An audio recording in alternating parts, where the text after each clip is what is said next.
মানুষকে ক্ষমা করতে শেখো। মানুষকে ক্ষমা করবে, কিন্তু যদি তোমার সাথে কেহ বেইমানি করে, দ্বিতীয়বার কখনোই তুমি তাকে বিশ্বাস করবে না। কারণ বেইমান কখনো তোমার অন্তরে জায়গা নিতে পারবে না, কখনোই তোমার বিশ্বাসের দাম মূল্য দিতে পারবে না। যদি তুমি কখনো কারো বিশ্বাসঘাতকতার মধ্যে পড়ে যাও, তাহলে দ্বিতীয়বারের মতো সেই ব্যক্তিকে কখনোই তুমি আর বিশ্বাস করবে না। কারণ যখন তুমি একজন বিশ্বাসঘাতককে বিশ্বাস করবে, সেই বিশ্বাসঘাতক কোনোদিনও তোমাকে ভালো ফল দিবে না। সে চাইবে শুধু তোমাকে প্রতিটা মুহূর্তই, প্রতিটা সময়ই তোমার ক্ষতি করার জন্য চাইবে। এই জন্য মানুষকে ক্ষমা করবে।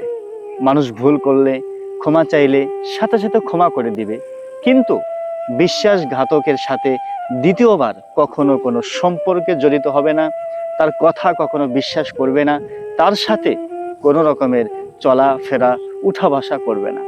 যদি তুমি বিশ্বাসঘাতকের সাথে কোনো রকম আবার দ্বিতীয়বার ভুলে গিয়ে যদি আবার তুমি তার সাথে চলাফেরা করো, তাহলে তুমি সেই নেক্সট টাইমে এমন একটা সমস্যায় পড়ে যাবে, যেই সমস্যা ইতিপূর্বে তুমি যতটুকু সমস্যা ভোগ করেছিলে তার চাইতে দ্বিগুণ দ্বিগুণ হাজার হাজার গুণ তোমাকে সেই বিশ্বাসঘাতক তোমাকে সমস্যায় ফেলবে।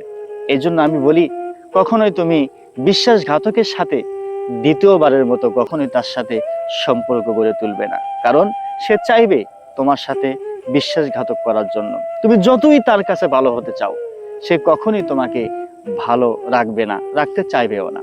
এই জন্য বিশ্বাসঘাতককে একবারই বিশ্বাস করবে, দ্বিতীয়বার কখনোই বিশ্বাসঘাতককে বিশ্বাস করতে যাবে না।